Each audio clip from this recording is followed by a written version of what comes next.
Welcome to the Southeastern North Carolina Radio Reading Service, a United Way partner agency. We are located on the campus of Fayetteville State University, and our signal is carried by WUNC Chapel Hill. Today is the 15th of February, 2018. It's Thursday. It's 10 o'clock in the morning. And your radio hosts today are Clark and Nancy. And we will be reading the news for today's edition of the Fayeville Observer. And we're going to begin with your weather and mine for this week. Looking at today, we're going to have a high of 79. That's right, 79, mostly cloudy though. Tonight it's dropping down to 62, mostly cloudy, breezy, and warm. Moving toward Friday, high of 83 and a low of 48, some sun, then turning cloudy. Saturday we drop down 30 degrees, we have a high of 53, a low of 44, rain and drizzle in the afternoon.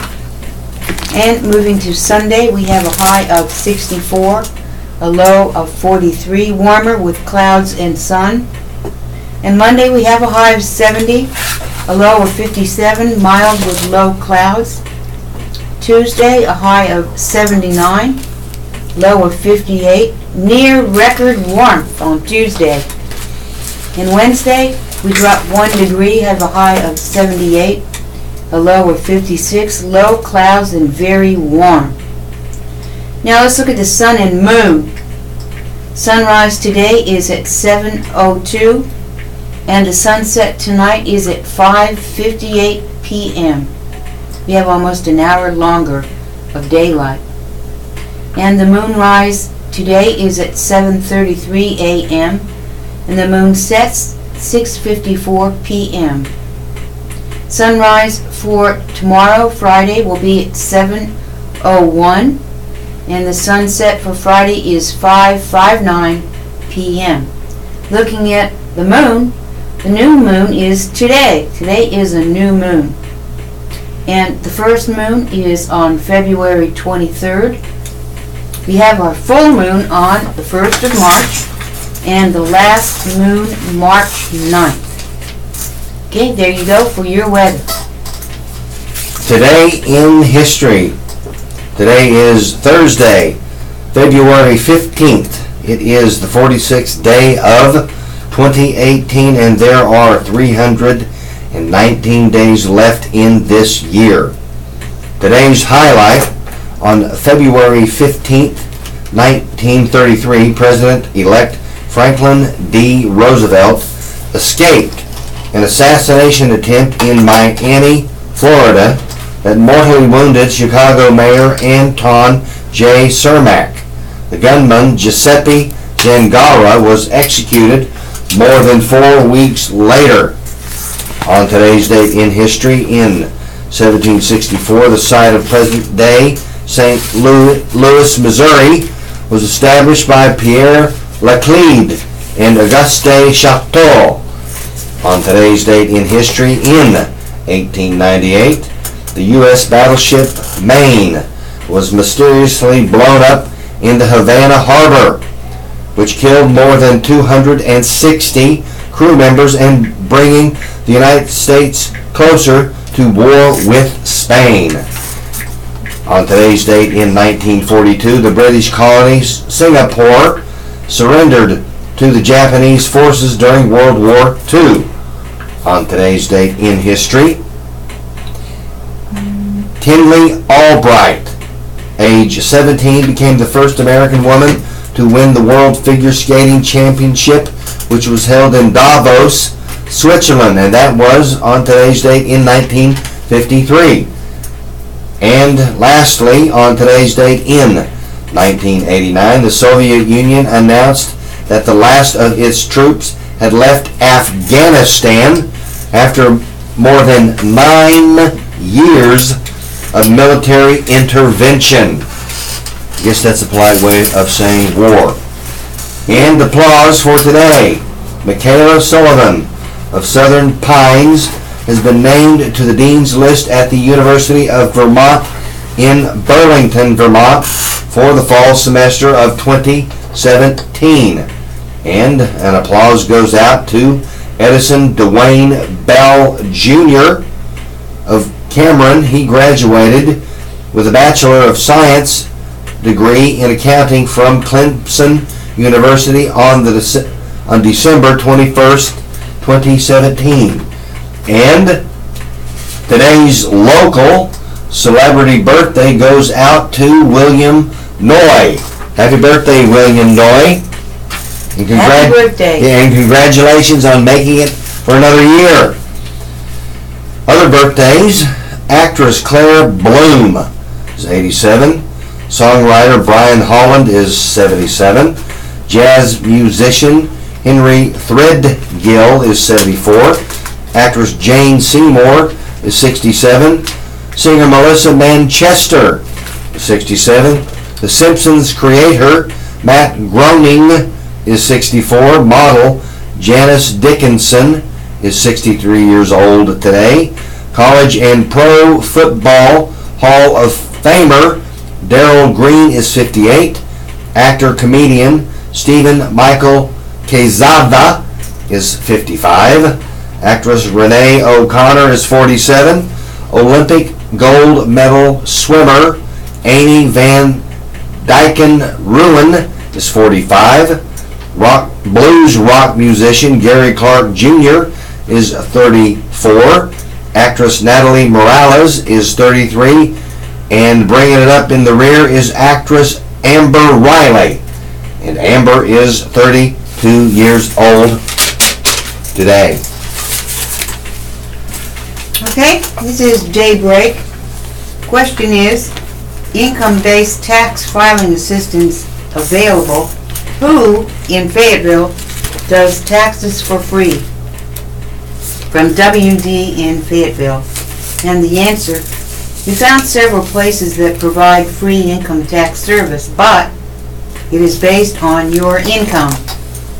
The state's Volunteer Income Tax Assistance Coalition, made up of nonprofits across North Carolina, offers help to individuals or families earning $53,000 or less annually, according to the VITA website. In Fayetteville, the service is offered by the Consumer Credit Counseling Service through the Nonprofit Action Pathways.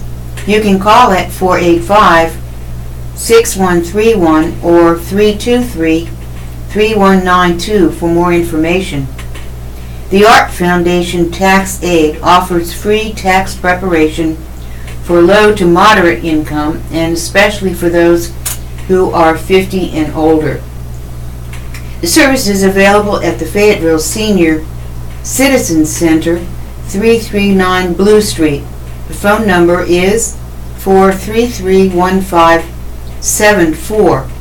It is also available at the Hoke County Public Library, 334 North Main Street in Rayford.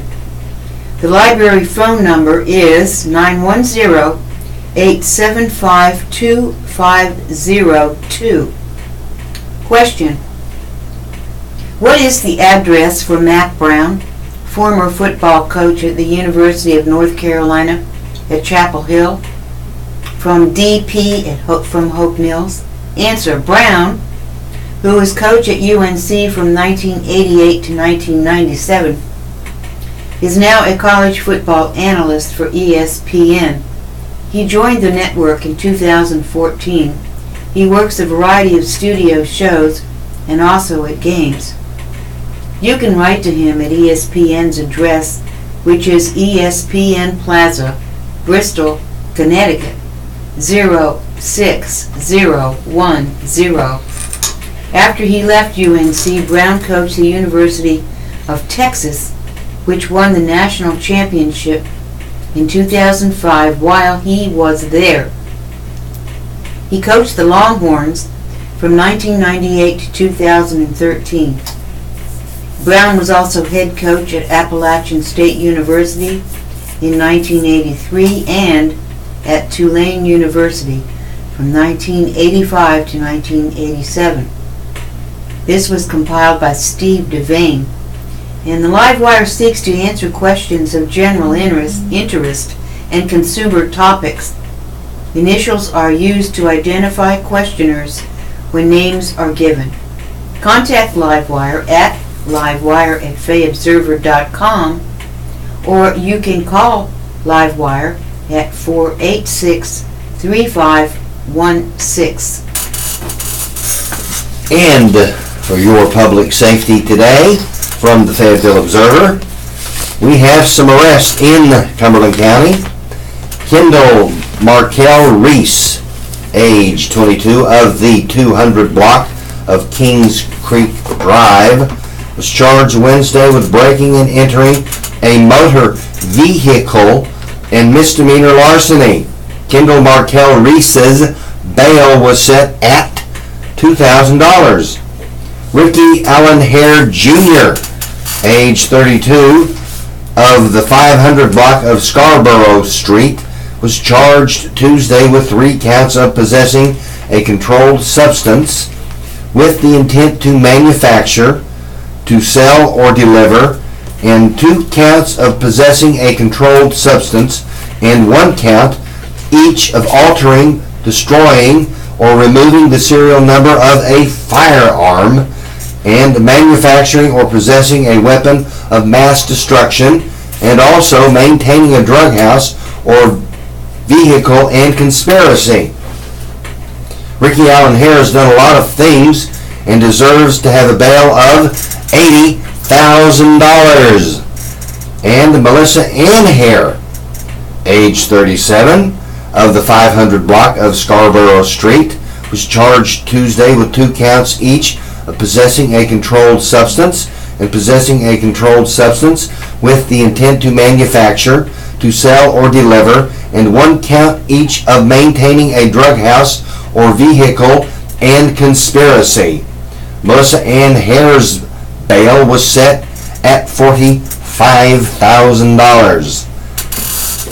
And there was only 1 vehicle break-in reported, and it was on South Riley Road on the 600 block, and it was reported at 5:30 a.m. Wednesday.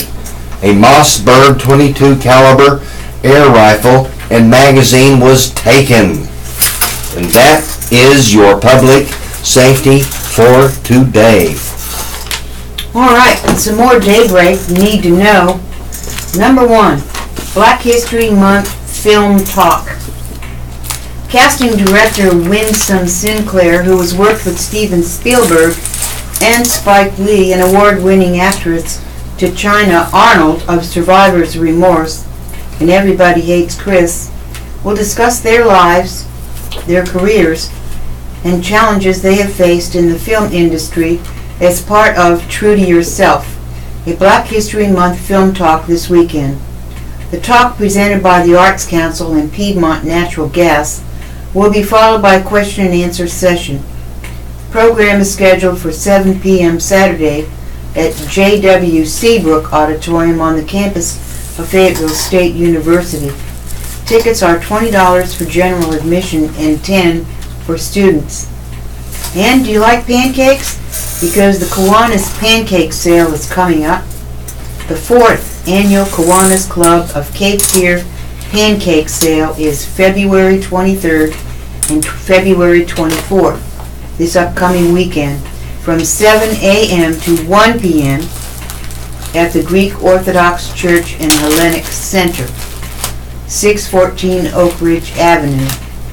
The tickets are $6, which includes 2 pancakes, they're big ones, 3 sausage patties, and unlimited coffee.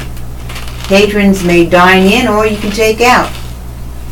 And Susan B. Anthony birthday reception. The Fayetteville National Organization for Women will hold its 18th Susan B. Anthony birthday reception on February 22nd from 5:30 to 7:30 p.m. at the VFW Post 6018, 116 Chance Street. This year's honorees are Diane Gerdes, Executive Director of the Rape Crisis Volunteers, and Lieutenant John Summerdike, Fayetteville Police Department Cold Case Investigator. The paid reservations must be received by Saturday. Admission is $30 per person, $15 for students. Reservations may be made by calling 624-6516 or 494-7890. Now we want to hear from you. Please submit your events in writing at least 10 days in advance. Or you can email your calendar at fayobserver.com or fax your details to 486-3545. If you have any questions, call 486-3500. And it is learned that a deputy was cleared in a high school pepper spraying. And Roger Mullen shared with us today about the Cumberland County Sheriff's Office that has cleared a deputy in a pepper spraying incident involving a student at 71st High School. An internal investigation found that Deputy T.J. Murray did not act improperly when he sprayed a student on the 6th of February of this year. Sheriff Lieutenant Sean Swain said the investigation included a review of security video. The arrest of the student was reasonable and lawful, said Lieutenant Sean Swain in a statement. The minimal use of force, which was the spray, was within the contours of the law, as well as the general orders and policies and procedures of the law enforcement agency. Lieutenant Sean Swain said the investigation was done by the Sheriff's Office of Professional Standards. The incident involved an altercation between two female students in the school bus parking lot. The Sheriff's Office said the school resource officer intervened to prevent the fight. The student, identified as 16-year-old Frank Rivers, was pepper sprayed when he attempted to get involved in the situation, the Sheriff's Office said. The two girls complied with the deputy's instructions, said Lieutenant Sean Swain. The encounter was captured on a cell phone video that shows the deputy holding onto Rivers' arm and spraying him in the face with the pepper spray. The deputy keeps Rivers at arm's length as he sprays him multiple times about the face. The video does not show the beginning of the incident when Frank Rivers, the 16-year-old student, initially became involved. Frank Rivers did not assault the deputy, said Lieutenant Sean Swain, but he was resisting arrest. At least two other deputies are seen in the video, but they did not get involved in the incident/altercation. Frank Rivers was charged with resisting arrest and simple possession of marijuana. Both are misdemeanors. If you would like to discuss this article with Roger Mullen, you may call him at 910-486-3561. All right. I'm glad we don't like to vape. You know that? Well, yeah, vaping is... What is exactly vaping, anyway? What is that? Is that those mechanical cigarettes? Yeah. Is that what they are? Okay. Vaping products threaten growing, doctors warn. This is by Drew Brooks. He is our military editor. The number of Fort Bragg soldiers treated for serious medical issues believed to be related to vaping products continues to rise. Weeks after Army leaders named the issue an emerging public health threat and one of their top priorities. At Womack Army Medical Center, more than 24 soldiers have been treated for symptoms that range from headaches to seizures. Dozens more have been treated at the Naval Medical Center on Camp Lejeune. The symptoms are potentially life-threatening, said Lieutenant Colonel Pamela De Patricio, the chief nursing officer in charge of Womac's emergency department. Several soldiers have reported losing consciousness or suffered from numerous uncontrollable seizures. Others have experienced amnesia. That's not good for a soldier, is it? No, it's not. Accidents resulting from seizures believed to have been caused by vaping products are blamed for the death of 2 service members. 2 of them died. 2 from vaping? Soldiers? It's a big concern. We're worried about their safety, theirs, and the community. Officials at Womack Army Medical Center and their counterparts at Camp Lejeune are sharing information while trying to get a better grasp of what is causing the adverse health effects. The hospitals have also begun working with the North Carolina Department of Health and Human Services and the Federal Centers for Disease Control and Prevention, among others. Based on interviews with patients and work by toxicologists at Army Public Health Center, officials are reasonably certain that the vaping oils, they buy the oils, yeah, the vaping oils. Play a Where role. do you buy the oils at? Those little vaping shops. At a vaping store? Public Health Center, which issued a health alert last month, has linked some symptoms for the service members to synthetic cannabinoids, concentrated THC, and other hazardous compounds. Synthetic cannabinoids are used in vaping products in addition to or in place of cannabidiol or CBD oil. Colonel Cheryl Bedno, Chief of Preventative Medicine at Womack, said some service members seek out those products because of their purported use in treating pain relief or post-traumatic stress. But Bedno and other Womack officials have stressed that CBD oil is against Army regulations and vaping is dangerous because it is largely unregulated. They aren't regulated and we don't know if they're safe, Shaw said, and you don't necessarily know what you're getting. Several patients have been admitted into Womack overnight, with at least one patient being monitored over several days.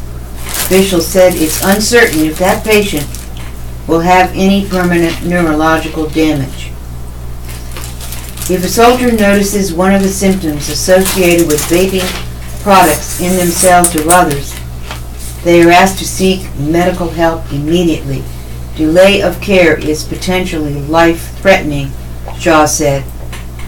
Now, military editor Drew Brooks can be reached at dbrooks@fayobserver.com, or you can call Drew at 486-3567. And now we have a little breaking news here. The Public Works Commission is going to help 17,000 people who have high bills. Uh-oh. Some customers say extensions payment plans are just not enough. This was written by Steve Devane.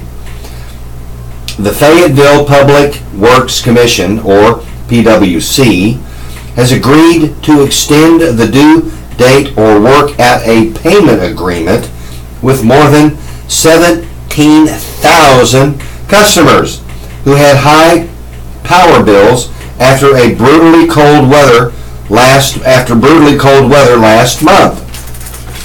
PWC officials said on Wednesday, many PWC customers have complained about the amount of their bills.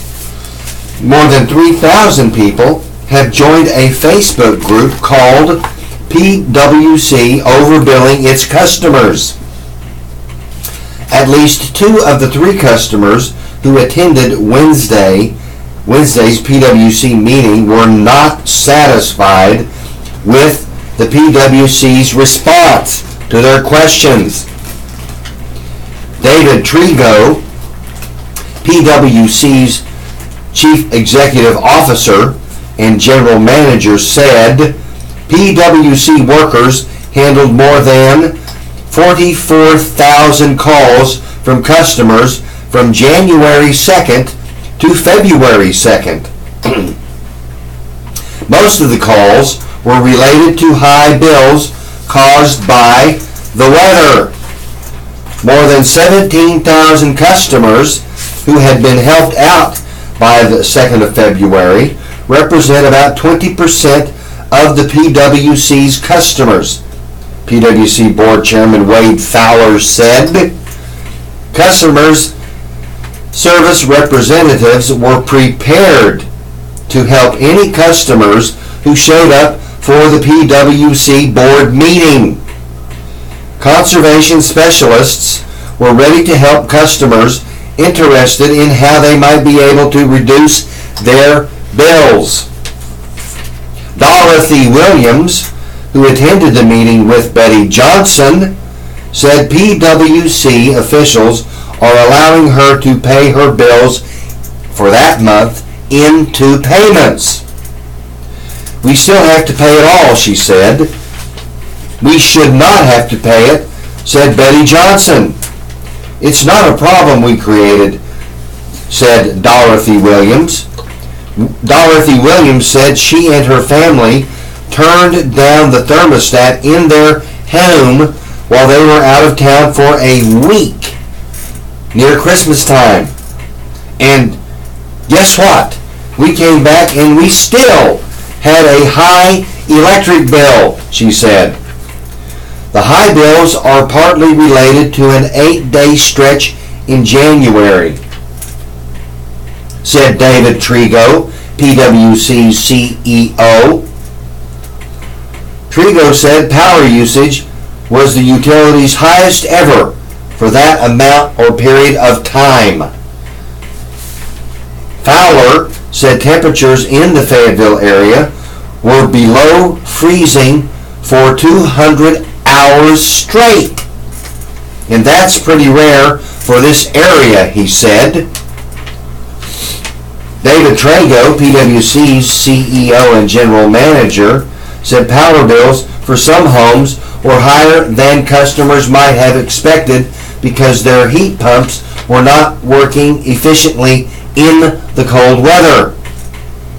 Heat pumps are not made to operate for 200 hours below freezing, said David Trago, the CEO and General Manager for PWC.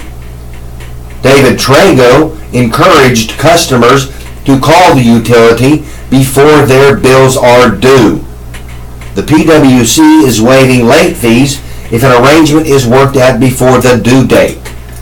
We are very sympathetic to our customers, he said, and you can write staff writer Steve Devane, or you can call him by calling this number 910-486-3572, or you may email him at sdevane@fayobserver.com and discuss this article at length if you so desire. I will say, Nancy, that we're fortunate we don't have a heat pump. We have a gas pack that uses natural gas, and our PWC bill was extremely reasonable. All right. Well, here we have some of our 82nd soldiers returning back for Valentine's. That's pretty neat, isn't it, Clark? The 82nd Airborne? Yep. They returned yesterday for Valentine's Day from Afghanistan. Made some pretty members of many families very happy. Families ecstatic that paratroopers return. This is by Drew Brooks. Amber Castleberry could think of no better Valentine's Day surprise than what the Army gave her Wednesday morning as her husband and more than 150 other 82nd Airborne Division paratroopers returned home. After spending between 6 and 8 months in Afghanistan, the soldiers, part of the 1st Brigade combat team, returned to Fort Bragg just after 9 a.m. Less than an hour later, the paratroopers were reunited with family and friends. Castleberry said their return is a gift that Sergeant First Class Justin Castleberry is unlikely to ever top. This is probably the best gift I could get, Castleberry said, as she waited with her daughters, 7-year-old Sophie and 2-year-old Addie, and mother-in-law Karen Kelly. I want to hug him and kiss him, added Sophie. He's the best daddy. Once reunited, Sophie prepared her father with questions, repeatedly jumping into his arms. Sergeant First Class Castleberry promised the family could do anything they wanted now that he was home, as long as they could do it together. I just missed hanging out with my family, he said. The soldiers were among more than 2,000 1st Brigade soldiers who have been deployed to Afghanistan and as part of a peacekeeping mission in Kosovo. In Afghanistan, the soldiers advised Allied troops and provided security to numerous bases across the country. The return Wednesday was a surprise for some families who have patiently waited for their soldiers since the deployment began last year. Marisa Martin said she expected her soldier, Corporal Douglas Martin, to return sometime next month. But Martin was prepared. Signs for her soldier were made a month ago, and a photographer was on call to chronicle the homecoming. It's the best Valentine's surprise ever, she said. Jackson, the couple's 15-month-old son, perked up each time he heard his father's name. On several occasions, he offered an excited, "Daddy!" as he clutched a sign that read, "I'm not as tiny as I used to be. Come and kiss your mini-me." Martin said Jackson was 13 pounds when his father left for Afghanistan. Today, he's nearly double that. He can say a few words, walks, and eats real food. Milestones Corporal Martin is largely missed, as the family communicated once or twice a week by phone. It's been really hard, Martin said. It's been really hard on him, too. She said the family was extremely proud of what their soldier has done during the deployment. We're just excited to have him home, Martin said. Across Green Ramp, numerous families were reunited. Sergeant Aaron Burnett embraced his wife Jessie and son Abraham before presenting the 2-year-old boy with a stuffed camel. That's pretty neat. It is pretty Brought neat. back a stuffed camel? Yeah, stuff. I don't know where he got it.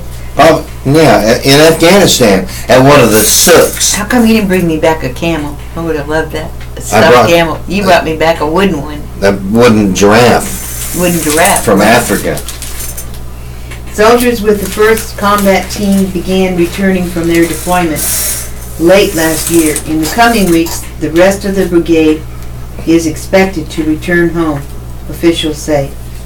That's written by military editor Drew Brooks, and you can reach Drew at dbrooks@fayobserver.com or at 486-3567. Go soldiers!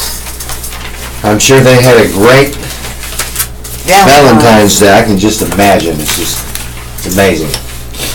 Well, the time now is 10:34 in the morning on the 15th of February, 2018. And I would like to remind you that this is the Southeastern North Carolina Radio Reading Service, a United Way partner agency. We are located on the campus of Fayetteville State University, and our signal is carried by WUNC Chapel Hill. Your radio hosts today are Clark and Nancy. And we are proud to serve you today. We had a little something from Myron Pitts.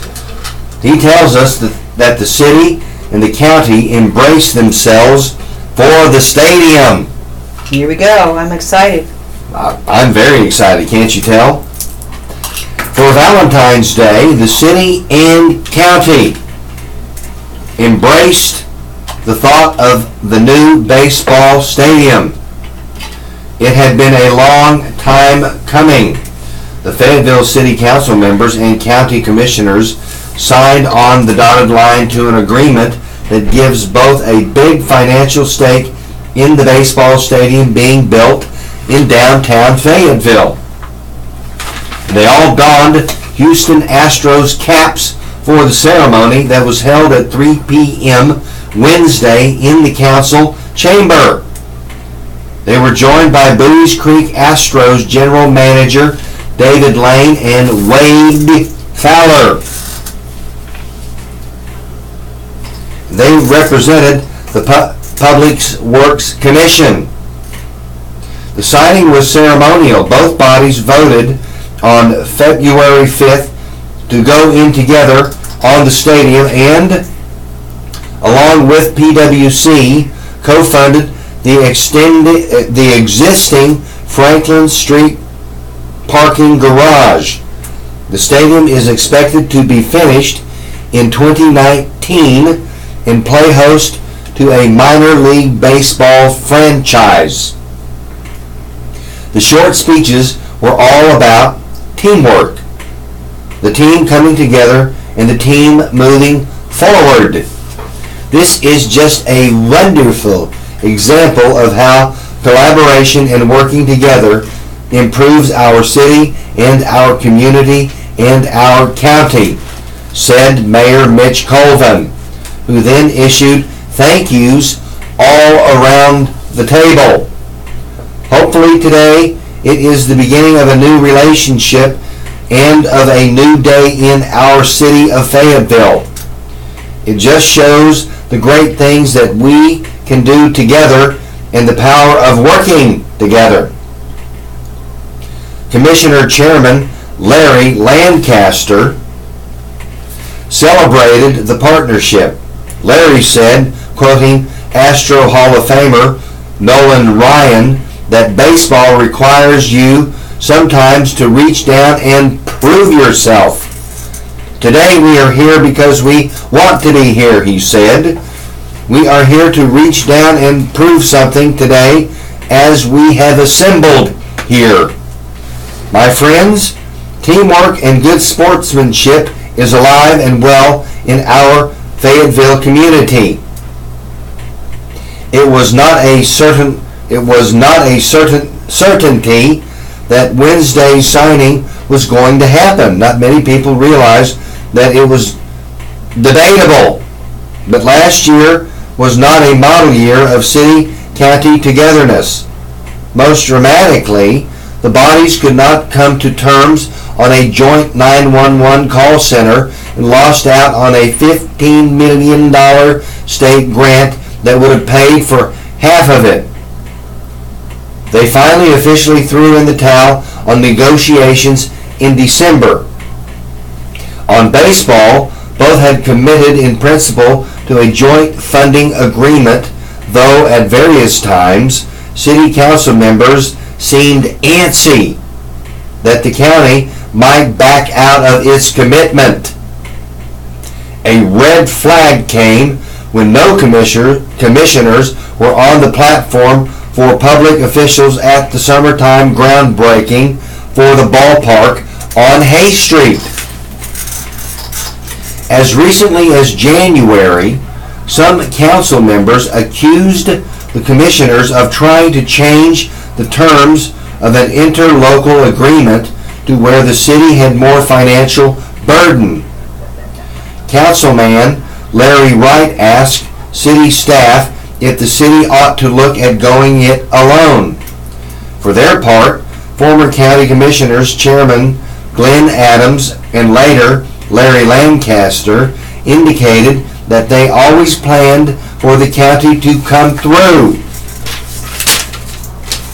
Larry Lancaster reiterated the sentiment after the signing ceremony. I'm an optimist at heart, said Larry, and Mitch Colvin said that too. And Mitch assumed the agreement would happen. I had confidence they were going to do what they said they would, said Mitch Colvin, the mayor. They've been great partners, and in spite of what a lot of people might think, they have the best interest of the community at heart.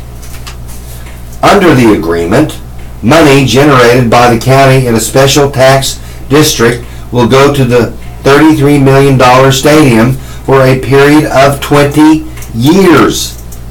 Between the city, county, and private investors, more than $100 million worth of economic development is planned for that part of Hay Street across from the City Hall.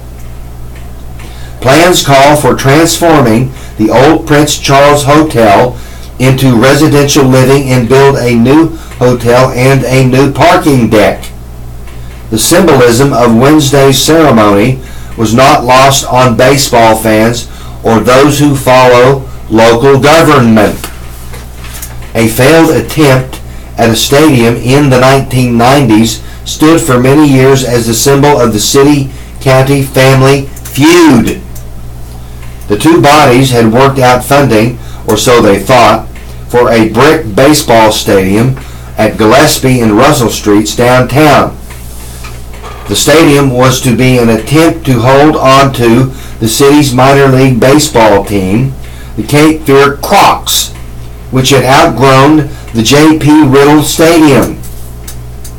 Bickering crashed the deal and the city pulled out, and the Cape Fear Crocs left. The county built a jail instead, in place where the stadium was supposed to be. It was so Fayetteville, the way it all went down, the old Fayetteville politics. But that's the past.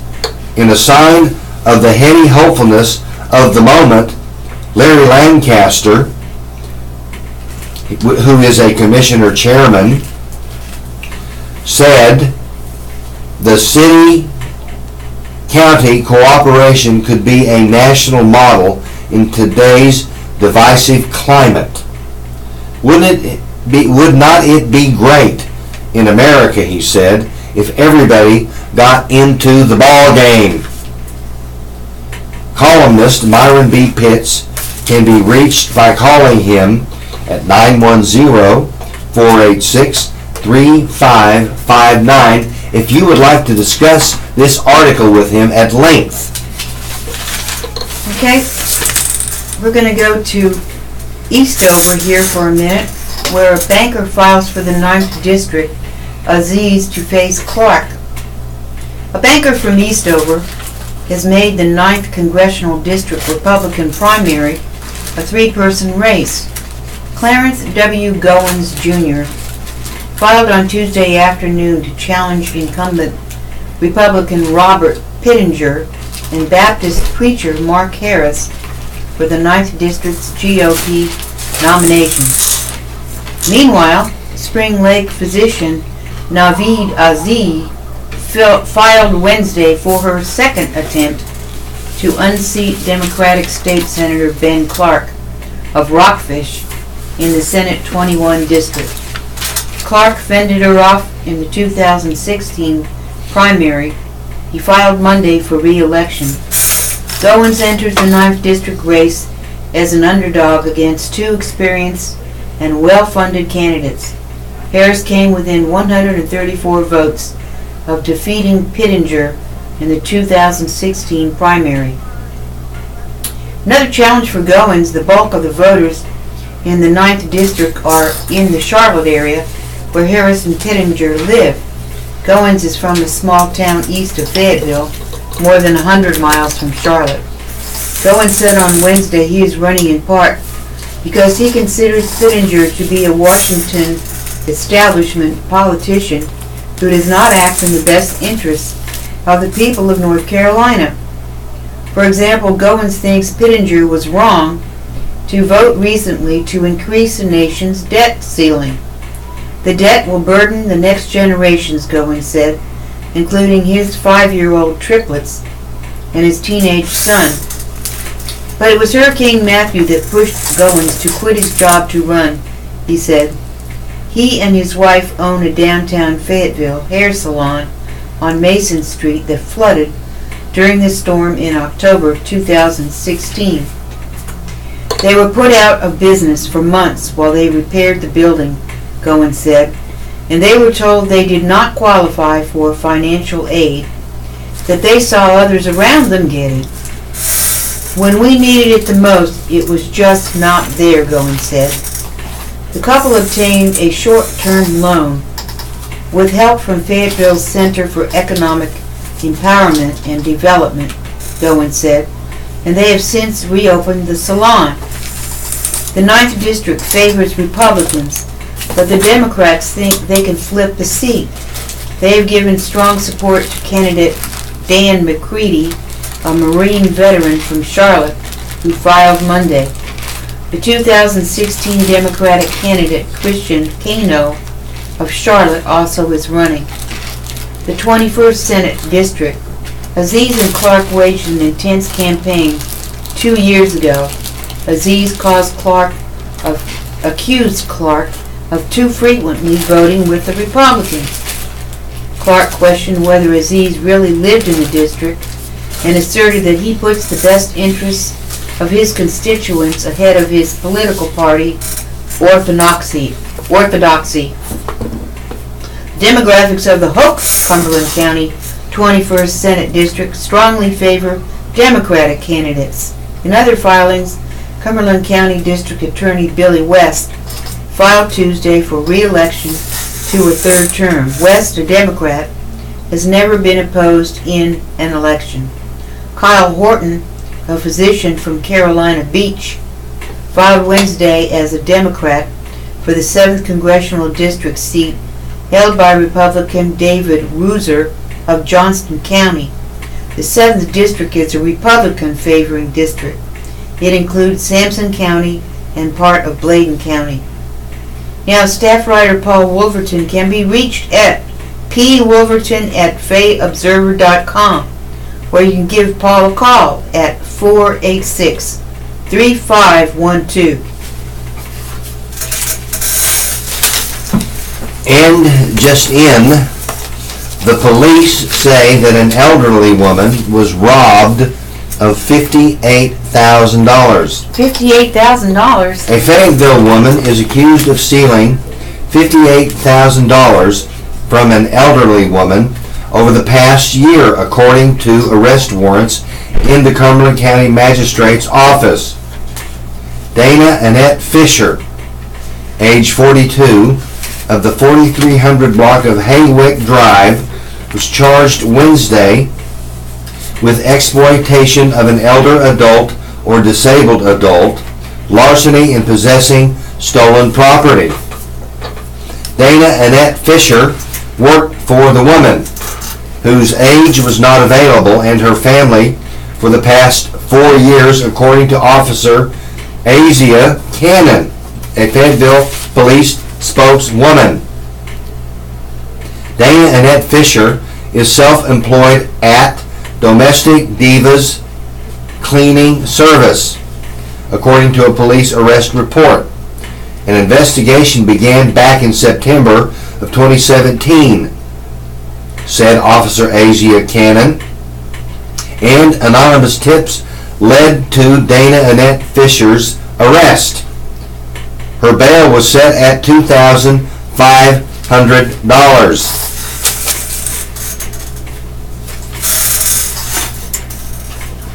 Well, Lumberton is trying to stop crime in their own way and hope it works.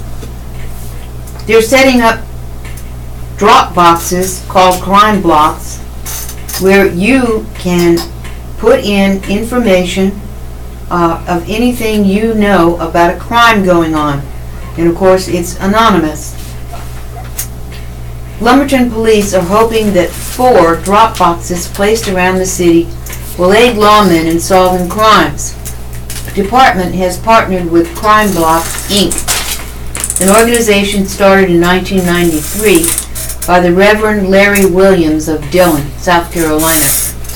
The Lumberton police release said, the crime boxes are used in several counties and cities in South Carolina and have had good results. They are installed in different locations in a community, and residents can slide written tips through the slot of the drop box. I really do believe it will be beneficial to us solving cases, said Captain Terry Parker of the Lumberton Police Department. It was in the case of a robbery, Marion County, South Carolina several years ago, Williams said. A man robbed a woman outside a convenience store and was caught, in part because someone left a tip in the crime block box. This is a community thing, and it's actually set up for the community. Statistics show that 5% of people are committing the crimes. He's hoping that the other 95% of the residents will get on board with the program and help make the community safer. The Lumberton boxes labeled Crime Block are at the IGA stores at 1733 North Roberts Avenue, 10,000 North Pine Street, and 1002 East 5th Street. And the fourth is at PJ's Shop and Food Mart at 801 East 2nd Street. So come on, folks, let's help our crime folks out by dropping hints of things you know in these crime block boxes. And in brief, throughout the state, a workforce development plan is unveiled. In Raleigh, Governor Roy Cooper says upgrading North Carolina's workforce is a big deal for his administration. So he is laying out how he wants to make citizens ready for jobs today and prepare them for future industries. Governor Roy Cooper laid out his North Carolina Job Ready initiative Tuesday while speaking at a career and technical education high school in Raleigh. Some of his workforce priorities overlapped his public education efforts to raise the graduation rate and increase the number of residents with post-secondary education or credentials. The governor wants easier access for training in high-demand fields, better internet and expanded workplace and employer-led learning opportunities. A program Governor Roy Cooper announced last month called Hometown Strong to connect rural and small-town communities to public and private economic development assistance is also part of the North Carolina Job Ready Blueprint. The Cape Hatteras Lighthouse goes dark for repairs. In Buxton, the Cape Hatteras Lighthouse has gone dark for about a month while officials await custom-made parts for storm-damaged repairs. Petty Officer 3rd Class Nate Cox, a U.S. Coast Guard spokesman, said the light has been off since the middle of January after machinery was damaged by storms. Petty Officer 3rd Class Nate Cox said replacement parts are being made by a company in Ohio, and they should arrive soon. Nate Cox, the Petty Officer 3rd Class, compared the process to finding parts for an antique car. That lighthouse, the Cape Hatteras Lighthouse, was built in the year 1870, replacing an earlier structure. Petty Officer 3rd Class Nate Cox said modern ships now use GPS and digital mapping, so the repairs have not sidelined a primary navigation tool. An Alligator River Bridge to be closed for 1 week in Raleigh. State transportation officials say the Alligator River Bridge will close for 1 week in March, so work on the swing span drawbridge can be completed.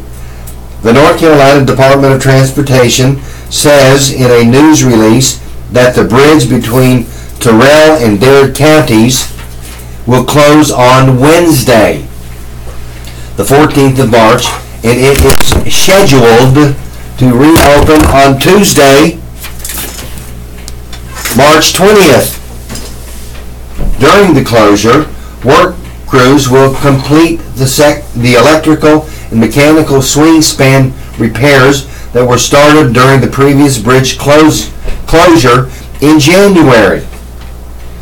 The work is part of an extensive renovation project designed to extend the life of the 58-year-old bridge. The drawbridge will also be closed to boat navigation. During the closure, NCDOT, North Carolina Department of Transportation, will have detour and variable message signs in place to guide motorists through the alternate routes. A man dies after being hit by a train in Elm City. A man has died after he stepped in front of a train. The local media outlets reported that the man was struck by a freight train around 8 p.m. Tuesday in Elm City in Wilson County. That crash is still under investigation. A man is charged in the death of a girlfriend's baby. In Ramsar, the man is charged with murder in the death of his girlfriend's baby. The Randolph County Sheriff's Office told several local media outlets that Dylan James Kirkpatrick was initially charged with felony child abuse, inflicting serious bodily injury, and assault with a deadly weapon, inflicting serious bodily injury. The infant was taken to the hospital on Thursday after deputies were called to a home to answer a call about an unresponsive infant. The child died last Saturday from those injuries. Kirkpatrick, who authorities say is not the child's father, that's Dylan James Kirkpatrick, was jailed on a $1 million bail before the murder charge was filed against him. Pollution is found in a river after a fuel spill in Asheville. State environmental officials say many toxins found in a river earlier this month exceeded state safety standards for health and aquatic life. The Asheville Citizen-Times reported that the Department of Environmental Quality issued a report Tuesday on a heating fuel spill on the 4th of February into the French Broad River. Mountain Energy estimates it lost between 1,000 and 1,200 gallons of fuel from two holes that were found in the tank on the truck. Buncombe County Health and Human Services issued a recreation advisory for a 20-mile section of the French Broad River from Asheville to near Marshall in Madison County. And frankly, Nancy, I just don't know when human beings are going to stop polluting our water. I don't know why they can't understand. It is getting crazier and crazier. I just, when I read something like this, it's going to be too late. Well, I mean, yeah, really? 20 miles? How? That's 1,200 gallons of fuel, heating fuel, in that river. I cannot wrap my head around that. I would also like to mention, when I was reading that article about the stadium that was being signed by all the commissioners and people from the Houston Astros, they mentioned in that article the old Prince Charles Hotel. They're going to make it into a residential living area. And I remember, a 3 years ago, the politicians in Fayetteville got all bent out of shape because the one of the owners that was that Chinese man named Chin, he had replaced one of the windows with a plastic window, and they were all in an uproar. I do not understand, and now they're going to make that into a residential living area instead of a historical thing. I just don't understand it. Do you? Nope, I sure don't. I never will understand politics.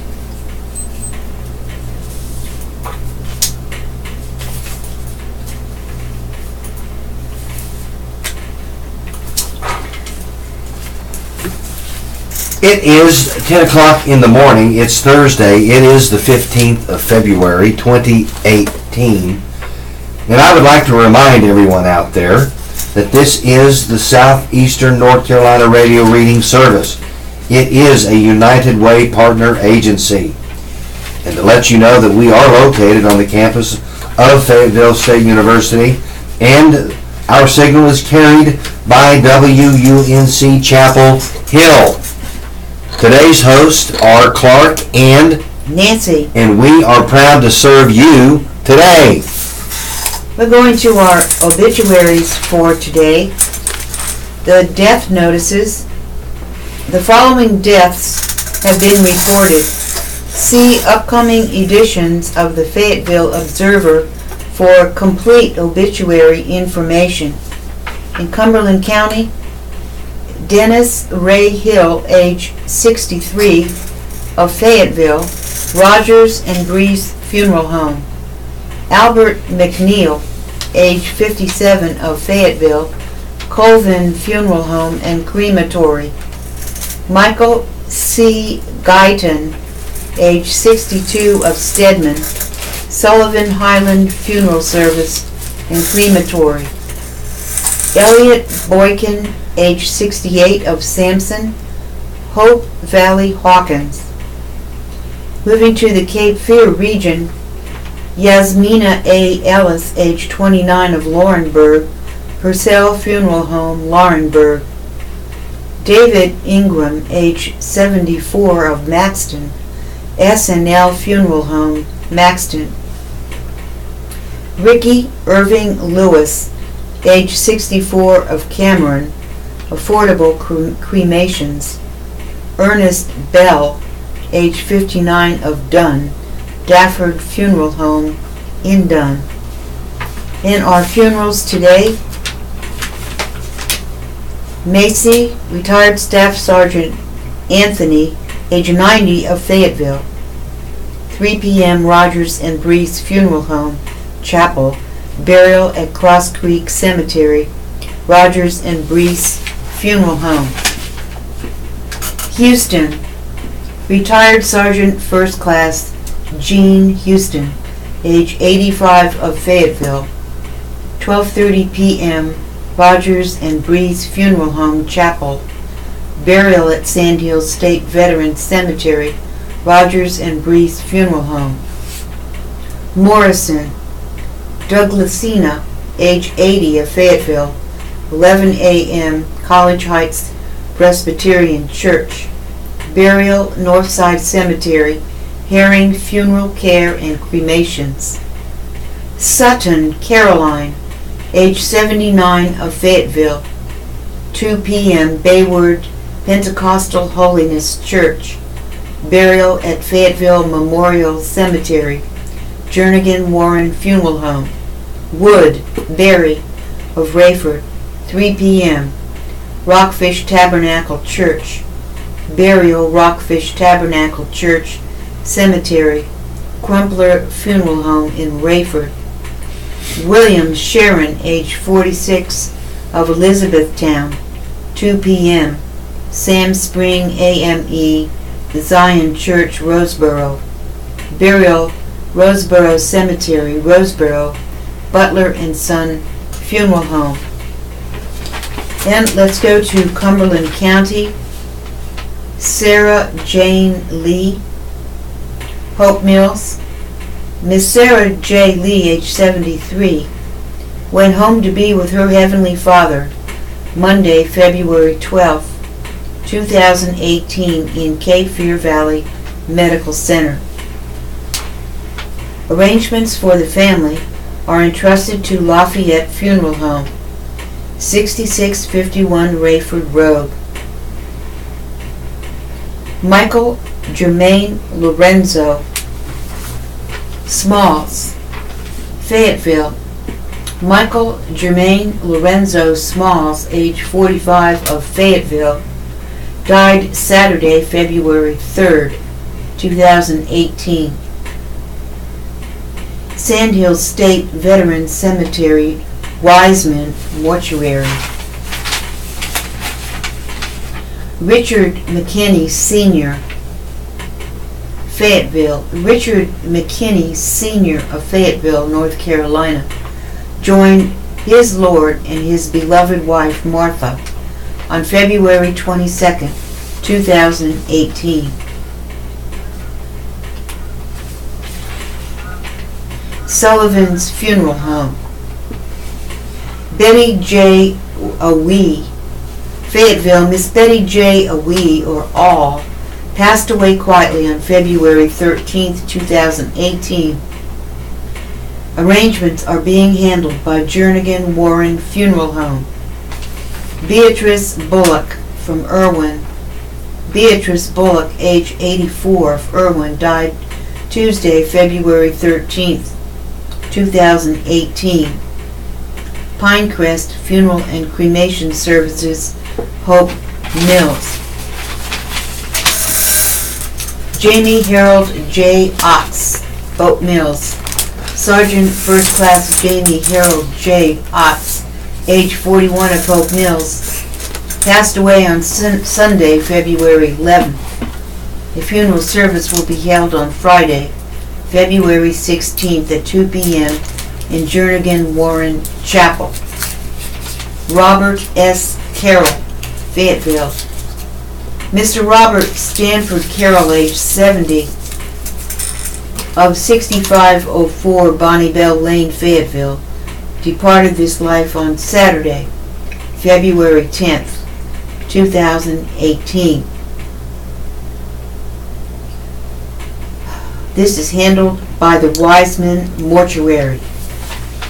Carolyn T. Chavis from Fayetteville, age 66, passed away on Sunday, February 11th, 2018. Services are entrusted to Rogers and Breeze Funeral Home. Ursula Ana Santiago Vega, Spring Lake. Ursula Ana Santiago Vega, age 83, of Spring Lake, died Tuesday, February 13th. Adcock Funeral Home and Crematory. Albert McNeil, age 57, of Fayetteville, died Friday, February 9th, 2018. The funeral will be Saturday at 11, Colvin Funeral Home Chapel. Colvin Funeral Home and Crematory. Louis Arthur Henriksen, St. Paul's. Louis Arthur Henriksen, age 44, of St. Paul's, died Wednesday, February 7th, 2018. The memorial will be Saturday at 6 p.m. Palm of Gilead Ministries. Fayetteville Cremation Services. And in the region and elsewhere, John Michael Farkas, age 73, of Sanford, died Friday, 9 February 2018. The funeral will be on Saturday at 1 p.m. at the Baker Stevens Paramore Funeral Home in Middletown, Ohio. The visitation will be at the Baker Stevens Paramore Funeral Home in Middletown, Ohio on Saturday at 11 a.m. to 1 p.m. The Adcock Funeral Home and Crematory has been entrusted with the funeral services. William W.J.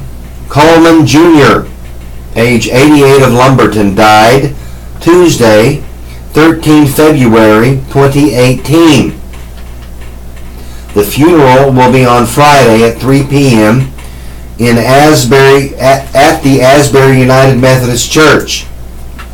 Visitation will be at the Asbury United Methodist Church on Friday from 1 p.m. to 3 p.m.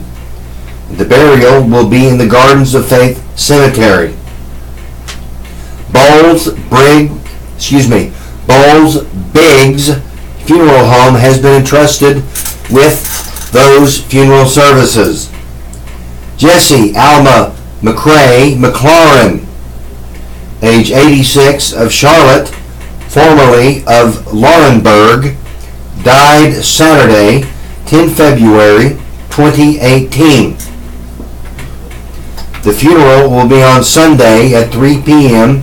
at the Richard Bowles Funeral Service Chapel. The visitation will be prior to the service, and on Sunday, the funeral will be at the service chapel. The visitation will be prior to the service on Sunday from 2 to 3 p.m. The burial will be at the Hillside Memorial Park.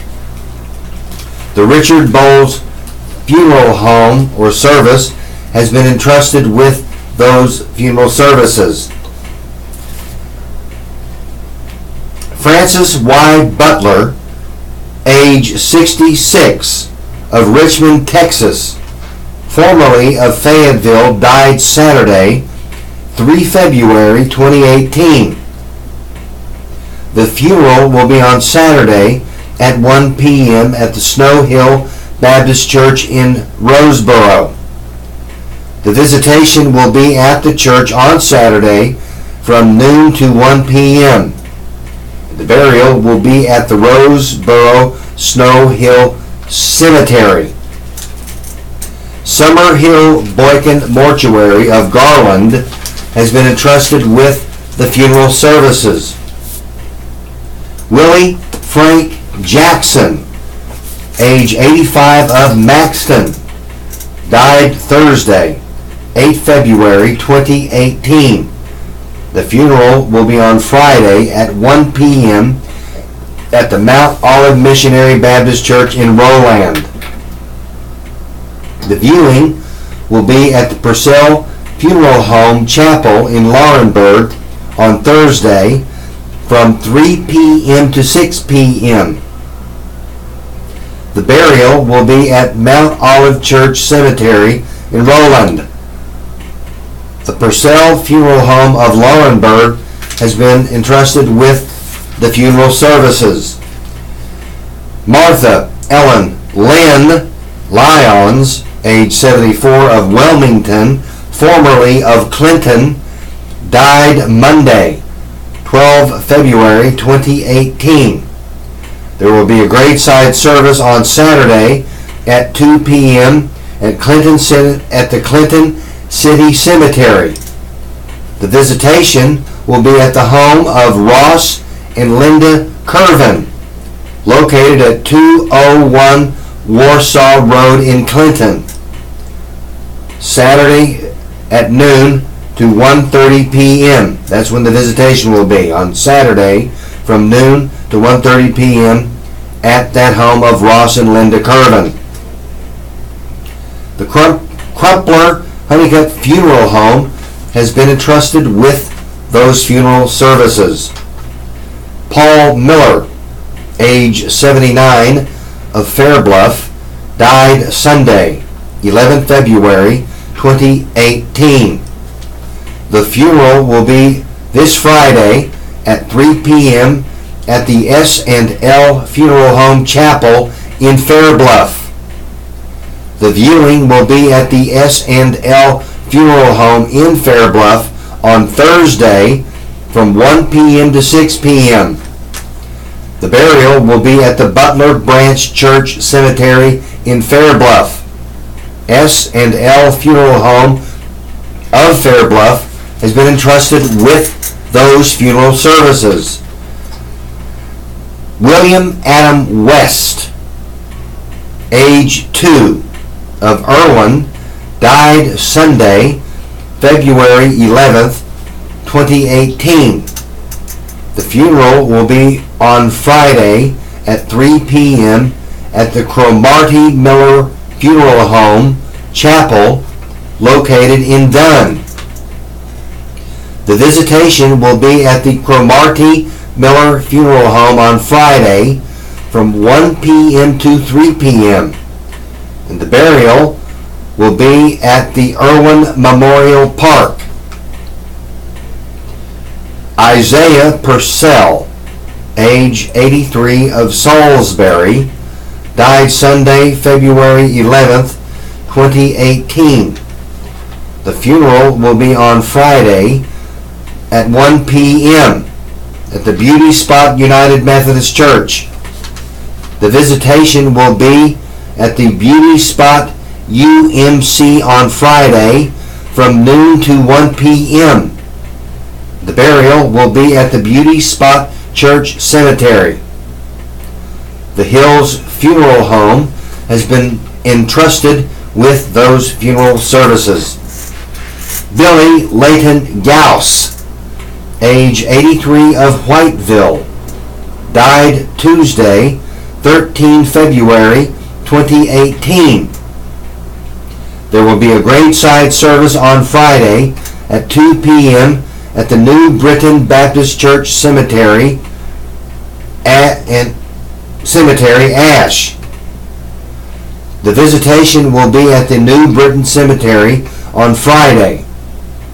The Mackenzie Mortuary Service of Whiteville has been entrusted with the funeral services.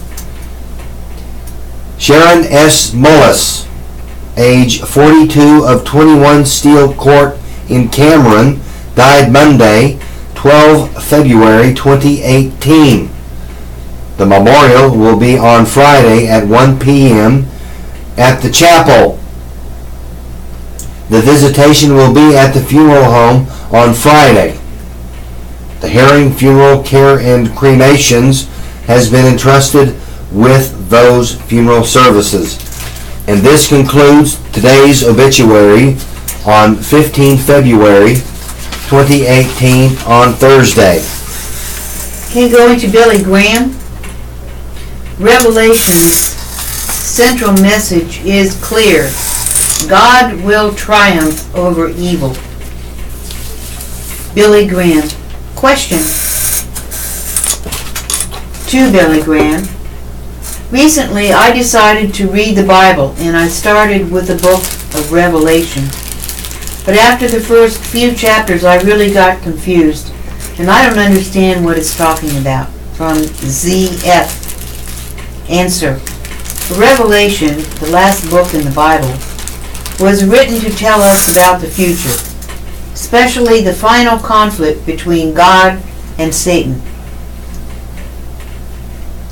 and the triumph of Jesus Christ over all the powers of evil and death and hell. As its first verse declares, it is the revelation from Jesus Christ to show his servants what must soon take place. The book of Revelation, chapter 1, verse 1. Much of Revelation was written in symbolic language, using word pictures and images that are sometimes difficult for modern readers to understand. One reason may be because its human author, the Apostle John, was in prison for his faith and may have had to use symbolic language to get it past the Roman censors. Throughout the centuries, Christians have found great encouragement in its message, especially during times of persecution. Bible scholars haven't always agreed on what each image symbolizes, but this shouldn't discourage you from reading it because its central message is clear. God, not Satan, will be the final victor over evil. At the end of the present age, Christ's victory will be complete, and the angel's proclamation will be true. The kingdom of the world has become the kingdom of our Lord and of his Messiah, and he will reign forever, forever and ever. From the book of Revelation, chapter 11, verse 15. Don't get bogged down trying to figure out every detail. Instead, look for its central message. However, if you've never read the Bible before, I suggest you start elsewhere, such as one of the Gospels. I often suggest John. They point us to Jesus Christ, who alone is worthy of our worship in our lives. Now, readers, you can write to the Reverend Billy Graham at the Billy Graham Evangelistic Association, 1 Billy Graham Parkway, Charlotte, North Carolina 28201, or call 877-2-GRAHAM. The website for the Billy Graham Evangelistic Association is at billygraham.org.Tribune Media Services. And now we have words of advice from dear Abby. A man vacillates over inviting his late wife's mother to a wedding. Dear Abby, my wife passed away 2 years ago at the age of 40 after her long bout with cancer. We had 3 children, ages 7 to 12. I am now age 44 and engaged to a wonderful woman. We are planning to have a small wedding with fewer than 50 guests. While the children and I are doing well, my late wife's mother, Karen, is still grieving. She has a forceful personality and can be quite pushy. And oh, by the way, she lives nearby. We have not finalized our arrangements or sent out the wedding invitations. Karen has been asking if she and my former father-in-law are invited, but we have not answered them yet. Karen says she's hurt because she feels we do not want her there. Is it proper etiquette to invite the parents of a deceased spouse to a remarriage ceremony?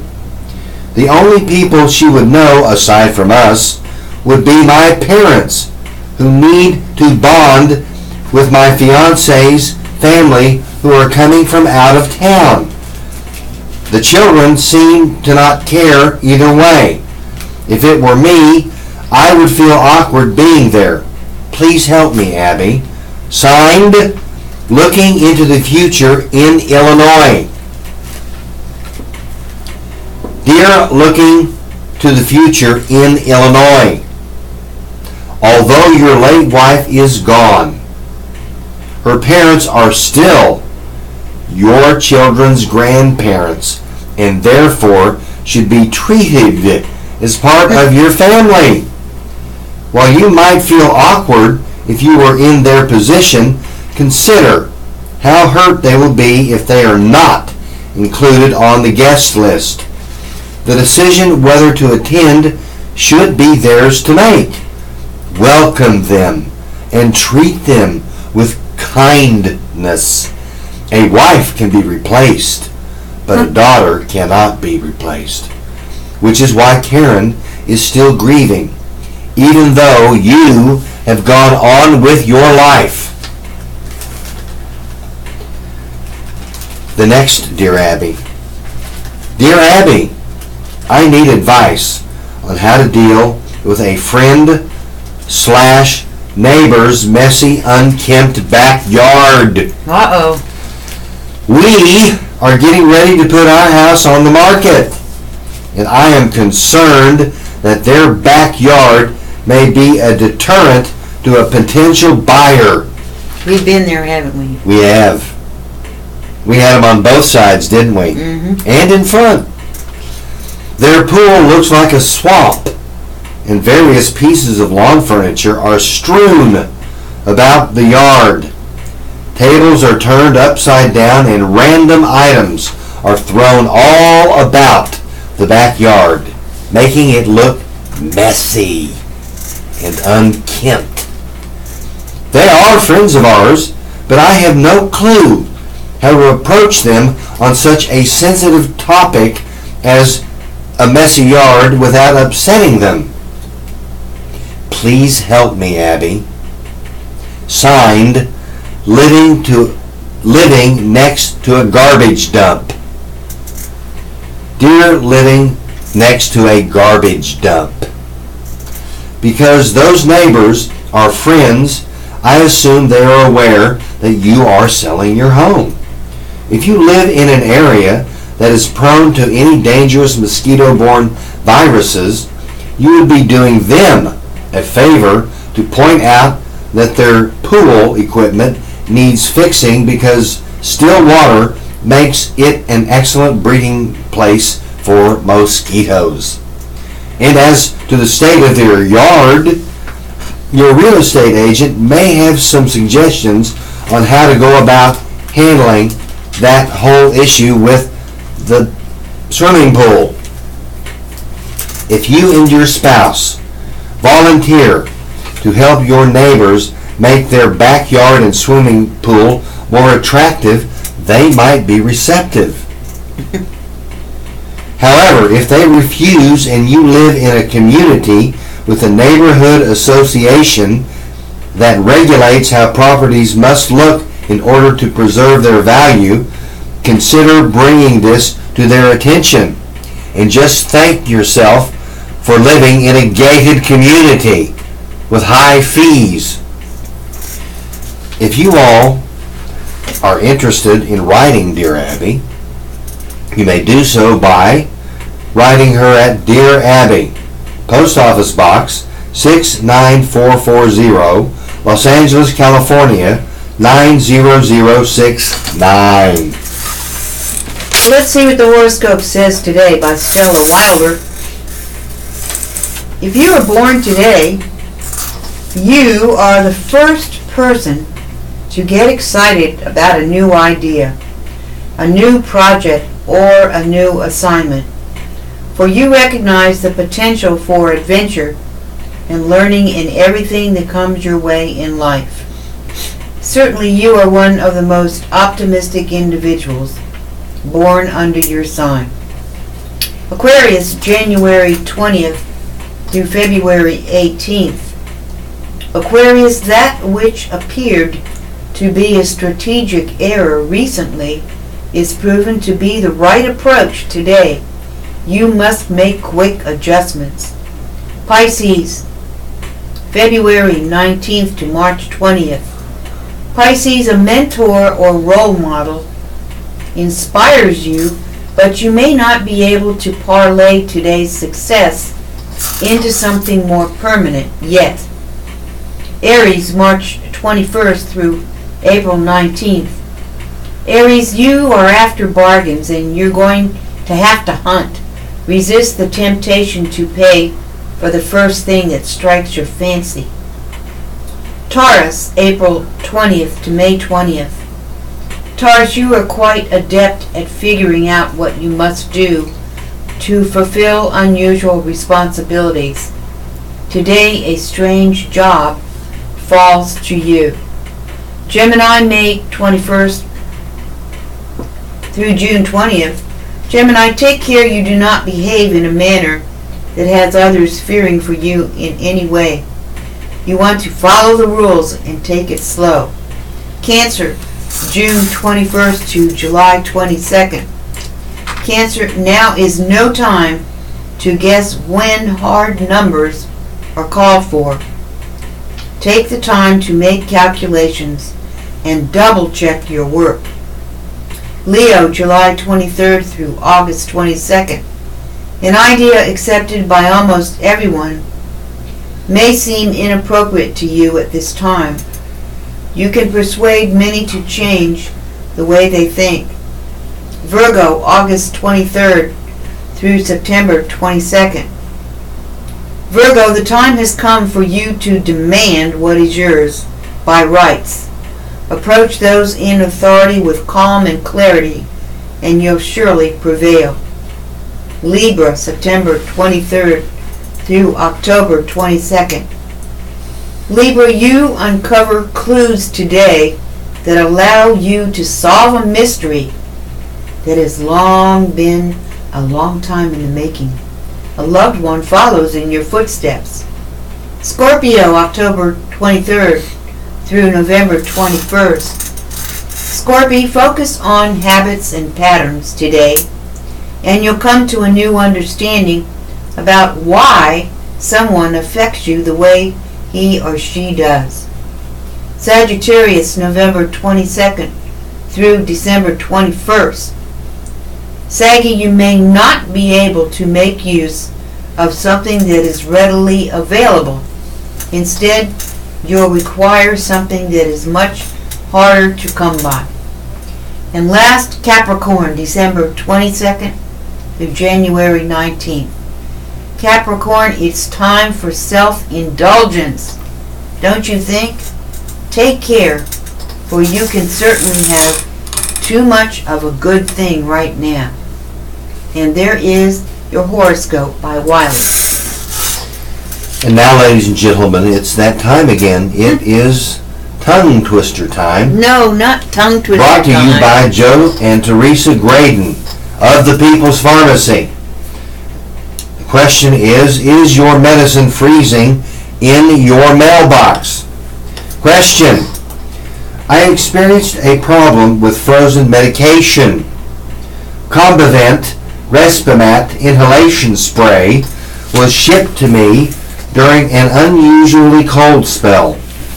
I noticed I was not getting the same relief for my breathing, and the relief I did get did not last the expected 6 hours. I called Boehringer Ingelheim, the manufacturer. The representative I spoke to instructed me to stop using the inhaled meds immediately. They shipped me a replacement right away. Is it safe to get mail order medicines in the wintertime? Answer: you raise a fascinating question. Most medicines are supposed to be maintained within a relatively narrow temperature band, which is 68 to 77 degrees Fahrenheit. For short periods of time, it is generally okay if temperatures fluctuates between 59 degrees to 86 degrees Fahrenheit. During either winter or summer, shipped medications may spend hours outside of those parameters of temperature. One woman wrote, "My husband was sent some androgel by mail order, but we had to go out of town for a funeral at the last minute. The medications spent 8 days riding around in a truck before they could be delivered. Routine blood tests revealed that the medications were not good. The manufacturer was so concerned that it tracked down exactly where the drugs had been and at what temperatures. Apparently they spent too much time in temperatures over 85 degrees, so that company refunded our money." The next question is, I've been taking Cymbalta for about 9 years for depression. When I first started taking Cymbalta, I was told I would be better in a year or so and could just stop taking Cymbalta. Unfortunately, I found out the hard way that that is not true. The side effects of taking Cymbalta or trying to come off of Cymbalta are horrific. Missing even a day of Cymbalta causes nausea, headaches, and dizziness. When I have accidentally run out, I've landed in the hospital because I have been so ill from withdrawals from Cymbalta. I feel my personality has changed and not for the better. I really need to get off this medication, but I am scared stiff at the thought of being so sick. I never would have taken Cymbalta if I had known how addictive this medication is. Answer: stopping almost any antidepressant suddenly can result in severe withdrawal symptoms. Many people report brain zaps, dizzy spells, nausea, headaches, sweating, and visual disturbances. This can be extremely debilitating. Gradual tapering over several months may reduce your discomfort. We provide more details and other approaches for supporting mental health in our guide called Guide to Dealing with Depression. Anyone who would like a copy of Guide to Dealing with Depression, please send a $3 in a check or a money order with a long number 10 stamped envelope, which should be 71 cents. Should be self-addressed to Graydon's People's Pharmacy, number E-7, Post Office Box 52027, Durham, North Carolina 27717-2027. You may also download the Guide to Dealing with Depression for $2 from the website www.peoplespharmacy.com. And the last question for Joe and Teresa Graydon is, my doctor recommended psyllium for double duty to lower my cholesterol and to keep my bowels regular. How does this laxative lower cholesterol? Answer. Psyllium, which you can find in Metamucil, is a fiber from the plantago plant. The soluble fiber binds to bile acids in the digestive tract, allowing you to eliminate excess cholesterol. While psyllium won't lower total cholesterol as much as a statin can, it can lower this blood lipid anywhere from 9 to 15 points. Taking psyllium may also reduce your levels of triglycerides and blood sugar levels. You may write to Joe and Teresa Graydon via their website at peoplespharmacy.com. All right, Melissa Erickson from More Content Now is advising parents how you talk to your kids about overeating. New research finds that how parents talk to kids may make a difference in fighting obesity. The research team led by the University of Michigan C.S. Mott Children's Hospital videotaped 237 mothers and children who were seated alone in a room and presented with different types of food, including chocolate cupcakes, and the direct commands like only eat one were more often confused among mothers of children with obesity while eating dessert. Moms of average-sized children were more likely to use indirect commands such as, "That's too much, you haven't had dinner." Current child obesity guidelines remain silent on how parents should talk to their children about limiting food intake, says lead author Dr. Megan Pesch, a developmental and behavioral pediatrician at Mott. There is some conflicting advice on the best approach. On one hand, overly restricting food could backfire and actually lead to overeating. But parents also want to encourage healthy habits. We wanted to study these family dynamics to see how adults try to get kids to eat less junk food. In the other areas of child development, such as discipline and sleep, direct and firm imperatives are linked with improved child compliance and behaviors. When it comes to food, expert advice is more mixed, and there's sensitivity involved when talking to kids about food. There's often this perception that parents of children with obesity let their kids eat voraciously and don't manage their child's diet. But the mothers were observed were on it. They were attentive and actively trying to get their children to eat less junk food, Pesch said. Using direct commands may have a healthy, adoptive role in preventing childhood obesity, but more study is needed. The time now is 11:39. Well, it's actually now 11:40 in the morning on Thursday on the 15th of February 2018. It's Thursday. And I would like to remind you that this is the Southeastern North Carolina Radio Reading Service, a United Way partner agency. We are located on the campus of Fayetteville State University, and our signal is carried by WUNC Chapel Hill. Your radio hosts today have been or are Clark and Nancy. And we are proud to serve you today. And we have what is called a troubling trend. More than 5 million Americans are currently living with Alzheimer's disease, which generally refers to a variety of brain disorders that cause different dementias. While that number is significant, the truly terrifying statistic is by the year 2050, it is projected that as many as 16 million people will have Alzheimer's disease.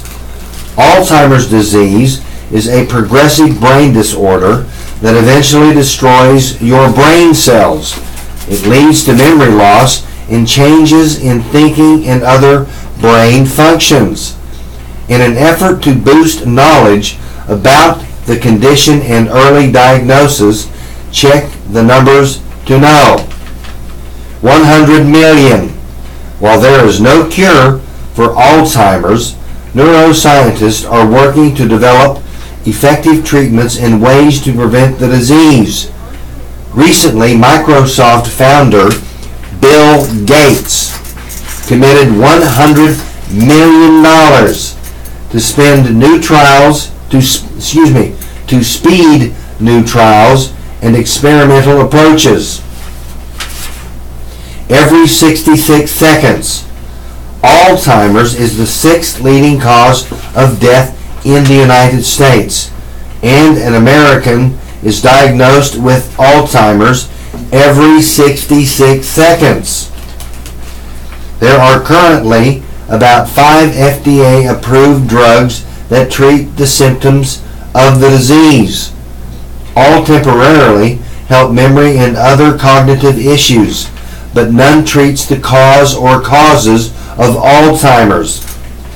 New drugs in development aim to modify the disease process by impacting one or more of the many wide-ranging brain changes that Alzheimer's causes.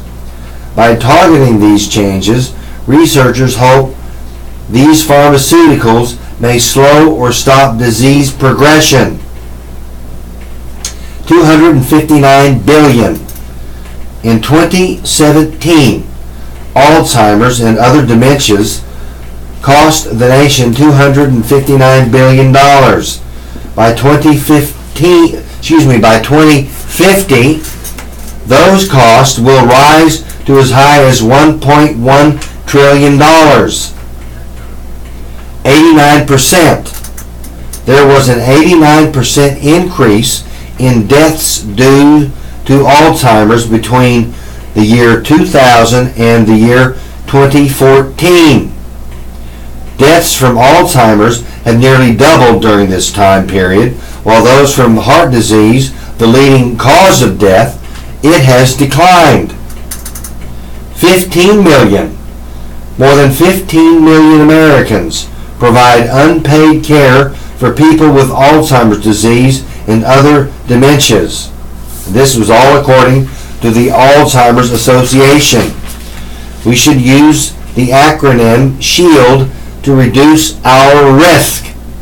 Many experts use the acronym SHIELD to remember the lifestyle factors that may help reduce the odds of developing Alzheimer's disease.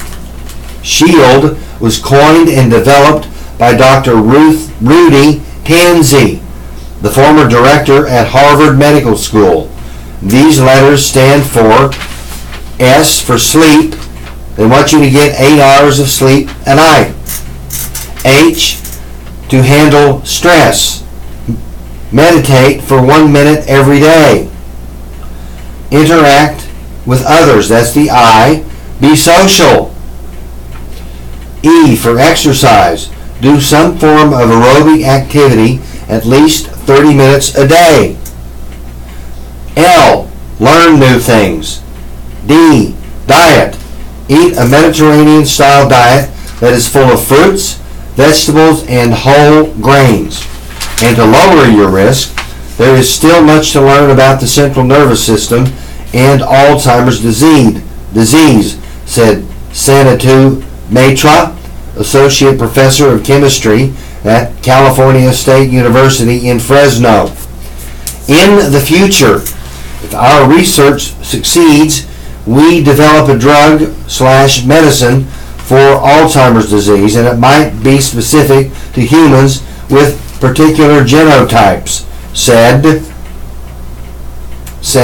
Santatu Matra.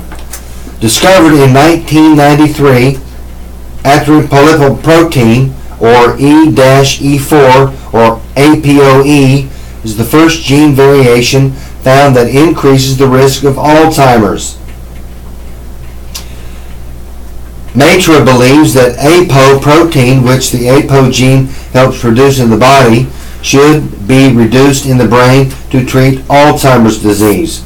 Like many other conditions, Alzheimer's disease likely develops as a result of complex interactions among factors such as age, genetics, environment, lifestyle, and coexisting medical conditions. Keeping your LDL cholesterol low and HDL cholesterol high might offer some protection against Alzheimer's. Some experts also believe that keeping inflammation low can help keep Alzheimer's at bay, though this has not been proven. All right. Here we're going to talk about something that makes me very unhappy, and it's about the Florida shootings. 17 dead in the Florida school shootings. This is a former student from the Marjorie Stoneman Douglas High School in Parkland, Florida. Opened fire at a Florida high school Wednesday as classes were being dismissed, killing at least 17 people and sending scores of students running into the streets to escape the bullets. Frantic parents rushed to Marjorie Stoneman Douglas High School, where SWAT team members and ambulances had surrounded the campus. Live footage showed emergency workers who appeared to be treating the wounded on sidewalks. It's a horrific situation, Superintendent Robert Runcie said. It's a horrible day for us. The 19-year-old suspect was taken into custody without incident about an hour after he left the school, authorities said. Broward County Sheriff Scott Israel said the suspect, who was previously expelled for disciplinary reasons, had at least one rifle and multiple magazines. Most of the fatalities were inside the building, though some were found fatally shot outside, the sheriff said. The gunman was identified as Nicholas Cruz by a U.S. official briefed on the investigation. The official spokesman, there's an error here, of anonymity because he was not authorized to discuss the information publicly. The day started normally at the school, which had a morning fire drill. Students were in class around 2:30 when another alarm sounded. Noah Parnez, a 17-year-old junior, said he and the other students calmly went outside to their fire drill areas when he suddenly heard popping sounds. We saw a bunch of teachers running down the stairway, and then everybody shifted and broke into a sprint, Parnez said. I hopped a fence. Beth Feingold said her daughter, Brittany, sent a text at 2:32 p.m. that said, "We're on code red, I'm fine," but sent another text shortly afterward saying, "Mom, I'm so scared." Brittany later was able to escape the school, but was running along a busy road for part of the time in what was a very chaotic scene around school, one of the state's largest in the county with about 3,000 students. Inside the school, students heard loud bangs as the shooter opened fire. Many of them hid under desks or in closets and barricaded doors. Live footage showed those students who fled leaving in a single file line with their hands over their heads as officers urged them to evacuate quickly. Parents hurried to the scene. Cesar Figueroa said when he got to the school to check on his 16-year-old daughter, he saw police officers drawing machine guns as they approached the campus. My wife called me that there was an active shooter and the school was on lockdown. I got on the road and saw helicopters. It was crazy and my daughter wasn't answering her phone. She finally texted him that she was inside a closet with friends. Len Murray's 17-year-old son, a junior at the school, sent his parents a chilling text. Mom and Dad, there have been shots fired on campus at school. There are police sirens outside. I'm in the auditorium and the doors are locked. A few minutes later, he texted again, I'm fine. Murray said he raced to the school, only to be stopped by authorities under a highway overpass within view of the school buildings. He said he told his son to save his battery and stop texting, while the boy's mother told him to turn off his ringer. Authorities told parents to gather at a nearby hotel to get information. And in the opinion piece, the headline is, does new school money even exist? Maybe not. Well, yes, the money is nice, or at least it would be, if it existed. What school system wouldn't appreciate a surprise $15 million funding boost? That is what the General Assembly just voted to give the Cumberland County school system. Robeson County would get $7.5 million, Sampson County would get $2.4 million, and the Clinton City schools would get $875,000. Given all the cuts, shortfalls, squeezes, and other funding pressures our schools have faced over the past decade, the unexpected cash infusion would be a sweet manna, bread from heaven, if the schools ever get it. If, in fact, the deal is really legitimate, because as odoriferous legislative sausage making goes, this move stinks more than most. The appropriations to school systems in counties that the Atlantic Coast Pipeline will pass through are contained in House Bill 90, a kitchen sink collection of deals that lawmakers passed in the brief special session that concluded earlier this week. The school money is the proceeds of a big bucks mugging, the legislative seizure of a $57.8 million fund that Governor Roy Cooper and the developers of the controversial Atlantic Coast Pipeline project had agreed to set up.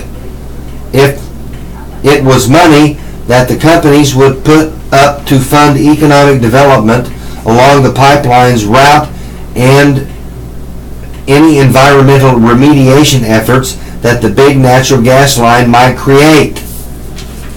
Opponents of the pipeline have issued plenty of dire warnings about the project's possible environmental problems and suggested that the pipeline will primarily serve the interest of Dominion and Duke Energy, the project's prime underwriters, and isn't likely to create many jobs over the long haul. Republicans said the money amounted to a gubernatorial slush fund that Governor Roy Cooper could dole out to groups that he favors and likes. The governor, they said, has no constitutional authority to establish such a fund. Only the General Assembly is empowered to appropriate such funding, and the conservative Civitas Institute filed a formal ethics complaint about the fund on Tuesday. Governor Cooper, meanwhile, said at a press conference Wednesday afternoon that the money isn't in hand yet, and it isn't used And if it isn't used for its intended purpose, the pipeline companies may take that money back.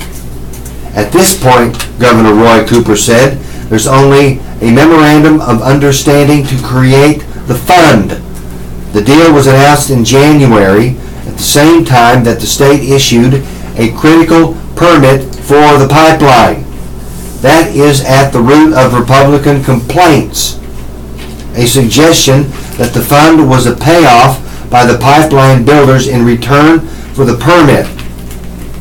But Governor Roy Cooper said the details have not even been worked out yet and that the agencies to manage the funds have not been chosen. The economic development portion of the money was intended to extend natural gas lines from the main pipeline to future industrial development. The governor also blasted another completely unrelated portion of the bill, which is the General Assembly's third try to overcome court objections to its combining and revamping of the state elections and ethics boards. He said he expected that, like the previous iterations of the legislation, this one will be found unconstitutional too.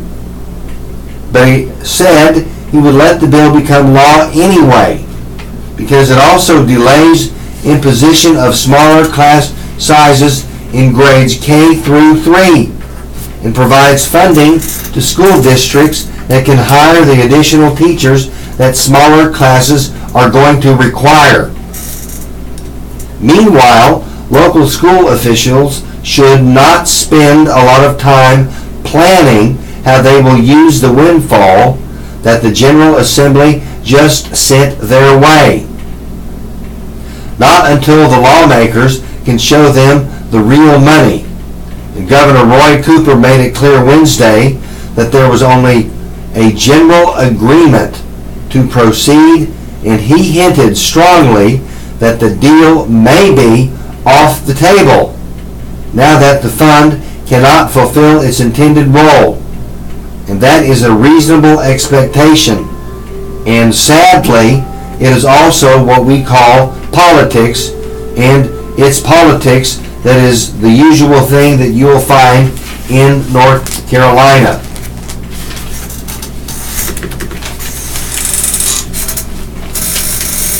In letters to the Observer, disaster aid for North Carolina. Just a few hours before hosting HUD's Secretary Dr. Ben Carson last Friday in Fayetteville, I was in Washington standing with President Trump, our troops and local victims of Hurricane Matthew, by voting to pass the Bipartisan Budget Act.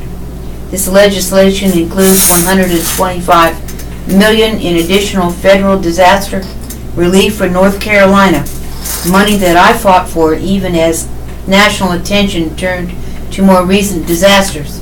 To date, we have provided over $1 billion in federal disaster aid to the state of North Carolina for hurricane and flood recovery. However, too many families remain unable to return home. With the budget bill will help address. The Bipartisan Budget Act also provides $6 million in additional funding to combat the opioid crisis and funds critical military needs at the level requested by Secretary Mattis. As your congressman, I am committed to supporting Hurricane Matthew recovery and our brave heroes in the military. By Robert Pittenger, U.S. Congress, 9th District, North Carolina. Well, it's that time. This concludes our broadcast of the Fayeville Observer. Your radio hosts today have been Clark and Nancy. At 2 p.m., please listen to the Southern Pines Pilot. At 4 p.m., you can hear Off the Bookshelf. Additionally, you will hear a rebroadcast of today's Fayeville Observer tonight at 9 p.m. We will now join the Raleigh Network for additional news of interest. And as always, we thank you for tuning us in. We've enjoyed being with you this morning, and we wish that you have a wonderful day.